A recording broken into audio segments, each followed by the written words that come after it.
नमस्कार, legal awareness with advocate Ankit Sharma में आपका स्वागत है। सोच कर देखिए, आप आराम से गाड़ी चला रहे हैं और अचानक आपको ट्रैफिक पुलिस रोक लेती है। आप पेपर्स ढूंढते हैं और तभी एकदम से याद आता है आपका वॉलेट तो घर पर ही रह गया। अब क्या होगा? एक टेंशन का माहौल बन जाता है ना? क्या अब एक भारी चालान कटना तय है, या फिर क्या आपके हाथ में जो स्मार्टफोन है वो आपको इस परेशानी से बचा सकता है? चलिए जानते हैं कि कानून इस बारे में आखिर कहता क्या है। तो सबसे बड़ा सवाल यही है, क्या आपके ड्राइविंग लाइसेंस का डिजिटल वर्जन कानूनी तौर पर वैलिड है? इसका जवाब सरप्राइजिंगली बहुत ही सीधा और साफ है। बिल्कुल साफ शब्दों में समझ लीजिए, अगर आप अपना ड्राइविंग लाइसेंस और गाड़ी की आरसी यानी रजिस्ट्रेशन सर्टिफिकेट सरकारी ऐप्स जैसे कि डिजी लॉकर या एम परिवहन में दिखाते हैं तो ट्रैफिक पुलिस आपका चालान नहीं काट सकती। यह आपका कानूनी अधिकार है। इसका जो कानूनी आधार है वो आता है इंडिया के इंफॉर्मेशन टेक्नोलॉजी एक्ट 2000 से। खासतौर पर इसका सेक्शन 4 इलेक्ट्रॉनिक रिकॉर्ड्स को बिल्कुल वही कानूनी मान्यता देता है जो फिजिकल डॉक्यूमेंट्स को मिलती है। यानी कानून की नजर में आपका डिजिटल लाइसेंस उतना ही वैलिड है जितना आपका प्लास्टिक कार्ड। और ये सिर्फ एक नियम पर आधारित नहीं है, इसे कई कानून सपोर्ट करते हैं, जैसे कि मोटर व्हीकल्स एक्ट ऑफ 1988 और सेंट्रल मोटर व्हीकल्स रूल्स का रूल 139। और सबसे जरूरी बात, ministry of road transport and highways यानी मॉर्थ ने भी इसे लागू करने के लिए खास सर्कुलर्स जारी किए हैं।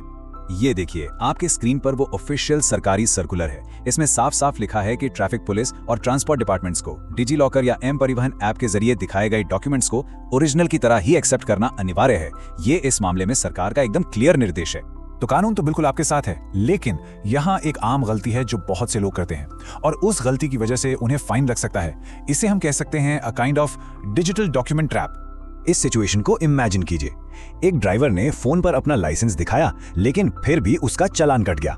ऐसा क्यों हुआ? क्या कानून में कोई लूप होल है? जी नहीं, प्रॉब्लम डॉक्यूमेंट में नहीं थी बल्कि उसे पेश करने के तरीके में थी। अब इस बात को बहुत ध्यान से समझिए क्योंकि ये सबसे जरूरी डिटेल है। सिर्फ और सिर्फ ऑफिशियल डिजी लॉकर या एम परिवहन ऐप के अंदर से लाइव दिखाए गए डॉक्यूमेंट्स ही वैलिड माने जाते हैं। अगर आप कोई स्क्रीनशॉट दिखा रहे हैं या फोन की गैलरी से फोटो या कोई पीडीएफ फाइल या फिर व्हाट्सएप पर आई हुई इमेज, तो वो कानूनी तौर पर बिल्कुल भी वैलिड नहीं है। इस फर्क को हमेशा याद रखें। सिर्फ सरकारी ऐप से डिजिटली वेरीफाइड वर्जन्स ही मान्य हैं। कोई फोटो या स्कैन कॉपी नहीं चलेगी। इसका कारण यह है कि ऑफिसर उस लाइव ऐप के थ्रू रियल टाइम में वाहन और सारथी डेटाबेस से आपकी डिटेल्स को वेरीफाई करते हैं। तो अब आप कानून जानते हैं और ये भी जानते हैं कि कौन सी गलती नहीं करनी है। चलिए अब बात करते हैं आपके अधिकारों की और आपको सड़क पर ऐसी सिचुएशन में क्या करना चाहिए। अगर कोई ऑफिसर आपका डिजिटल लाइसेंस एक्सेप्ट करने से मना करता है तो सबसे पहले शांत और विनम्र रहें। उन्हें बहुत पोलाइटली मॉर्थ की गाइडलाइंस के बारे में बताएं और ये सुनिश्चित करें कि आप डॉक्यूमेंट ऑफिशियल ऐप से ही दिखा रहे हैं, न कि कोई फोटो। बहस करने से बचें। देखिए, सबसे अच्छी स्ट्रैटेजी है हमेशा तैयार रहना। अपने फोन में डिजी लॉकर और एम परिवहन ऐप्स डाउनलोड करके रखें। ये भी चेक करें कि आपके सारे डॉक्यूमेंट्स ऐप्स में अच्छे से लिंक्ड और अप टू डेट हैं। और सबसे जरूरी, अपने कानूनी अधिकारों के बारे में जानकारी रखें।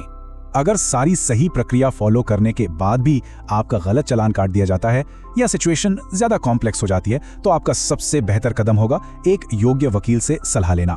किसी भी कानूनी कार्यवाही को चैलेंज करने का ये सही तरीका है। हमेशा याद रखें, जानकारी ही आपका असली बचाव है।